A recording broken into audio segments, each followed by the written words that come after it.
when you talk about taking action and not knowing what to do, a lot of it becomes, let me find somebody that's already done this to teach me, whether it's a Mhm. jujitsu guy, a business guy. And it's funny because earlier we talked about how social media, people are documenting everything now. And Yeah, it's yeah. what I see when no one's watching. You're like, yeah, but there's nothing nobody's watching anymore.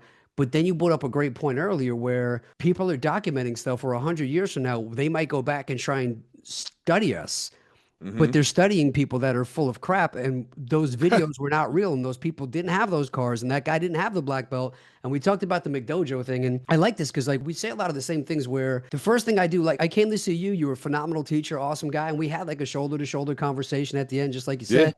I thought it was great. But the first thing I said was, not here's what I'm doing great. It was like, man, what am I doing wrong? Like, tell me what I'm doing wrong here. How can I do this better? And I think there's these guys online that want to present themselves of, I'm this amazing person. I've done everything great. And you want to be like me because I'm perfect. Where I'm like, yeah, like I invest, but I also educate people on investing. And the first thing Hmm. I do is tell them the only reason I'm any good at any of this is because Hmm. I have done it the wrong way a million times. So here's what you don't want to do, and you Hmm. take it from there. So how do you find the right people, finding good mentors, finding good tribes, finding good teachers? What are some red flags to maybe stay away from the bad ones, or some things that you think that maybe could help you find some good ones so we don't get stuck in the McDojos of life, business, and jujitsu? Yeah, it's tough, right? I've hired coaches for just about everything from jiu-jitsu, obviously, to business. I've paid people for lunches and stuff. Just let me pick your brain for a little bit, right? Even I have like a nutrition coach, paid for him. I was like, I wanted to get in better shape, and I mean, I wasn't in bad shape, but then started working with him, and it completely changed the game for me, right? And like, I tell people all the time, like, if you're really serious about wanting to lose some weight or get in better shape, like, hire a coach. It's like, because these guys that know how to manipulate food, and again, by manipulate, I mean just eat the right stuff at the right time, you'll feel a massive increase in your performance. You'll lose weight. And like in my case, I was eating more food than I've ever eaten in my life, still losing weight. I was like, this doesn't make any sense to me. But it was because I was getting rid of a lot of stuff because I didn't really understand sometimes what I was eating. Like a lot of people, like they watch like something online where it's always like, oh, this one food is killing you, whatever. Like, no, that's probably not it. And a lot of times like people will like demonize carbohydrates, but the reality is like most people, from what I find, and this has been true, like as I started understanding this, they overeat like fats. So like for instance, if you think about things like cakes, ice creams, pizzas, people sort of associate those with carbs, but they have typically more calories from fat than they do carbohydrates. If you go on the back of a thing and look at the calories, they may have more carbohydrates in them, but a fat, like 1 gram of fat has 9 calories, 1 gram of carbohydrates has 4 calories. So you can easily overeat fats really fast, like even making us like a peanut butter sandwich or something. Man, you get a little too liberal with that peanut butter. You accidentally just devoured 200 calories. And that's about as much, like a couple hundred calories is about how much you're going to burn through a workout session. So like gone. Anyway, that is to say that I found my coach, and like I hire coaches for all sorts of stuff because one, I've got a couple nickels I can rub together so I can do it. But I just tend to find I get really good results from people that know their stuff.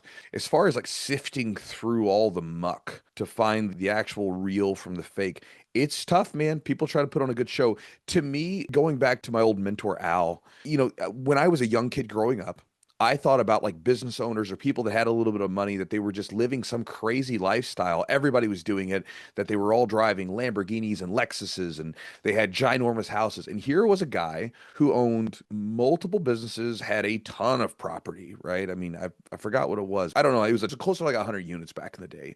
And this is like 20 years ago, which I thought was a pretty good amount of property, right? The dude took naps in the middle of the day because he had like people working for him, and his managers were at the different businesses he owned. And I remember one day I asked him, I said, Al, we're having lunch. I say, Al, how come you don't have a Lexus? And I pointed the Lexus. I was like, because he has this Chevy Astrovan. Like, how come you don't have a Lexus? And he looked up for a second, and I'm sure he's trying to think. And he's like, well, why do I want one? And I said, well, that's what you do when you get money, right? You just buy expensive stuff, right? And he's like, yeah. He's like, it's fine. He's like, I've got 3 kids. They're all going to go to school. And, they go to these private schools and whatever else. And like their education, that's my Lexus. I went to his house. It was a nice home in a nice area, wasn't extravagant. And again, he kind of like sort of told me, it's like, why do I need a giant home? It's like, it's me, my kids. But like, why do I need extra rooms that aren't going to be used? What's the point? And I remember like now as kids, like they all have like graduate level degrees and none of them have debt. Like, how awesome is that, right? Like that was a guy who had his priorities straight. He could take naps in the middle of the day, whatever he wants. His kids like went through school, they have no debt, so they're going to be a better position. I'm like, to me, like just thinking about it, he has his life and he's taking care of his children. That's so much more rewarding than like trying to, I got a Lambo. And even if you get into that stuff, you can go back. There's a guy, Edward Bernays. He was a marketer slash propaganda guy. Fascinating dude when you look in like the marketing space. And he's the dude that's responsible for us eating bacon and eggs. He was trying to sell bacon. And so he's hired for this bacon company. He got hired. He goes around and gets these doctors to say, "Oh, your bacon and eggs is much better for breakfast." So all of a sudden, we're eating bacon and eggs. And cars were one of his big ones. So all the car companies were like, "Man, people aren't buying cars year after year because they look at them as a utility. Point A to point B, it's good." So he's like, "We got to change this." So what they did was they started making more models, different models every year, changing it up, and then they started to link it to male virility. So when you look at a lot of the old advertisements that were linking cars, it was always about like, what kind of man are you? Your level of masculinity gets wrapped up in a fucking car, right? Like Huh. you think about it, it became like an advertising thing. And then now it became just sort of the social norm. And so you get, a young guy with a car. And again, I have no problem. If you guys like cars, that's fine. But you see so many people that use this car as like, this is what your life is supposed to be about.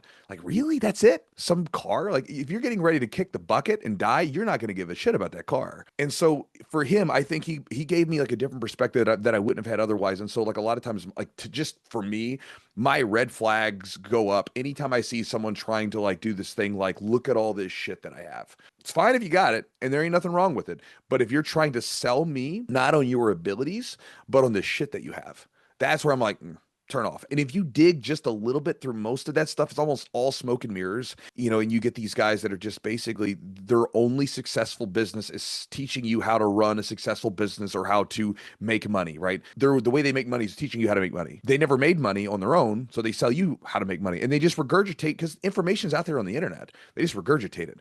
So I think, if you're going to get a hold of a coach, you do have to do some due diligence and you got to find someone that's in the space, it's been around for a while that like, maybe you find people that they've actually worked with and had good results, or, you can actually watch them in action in some way, right?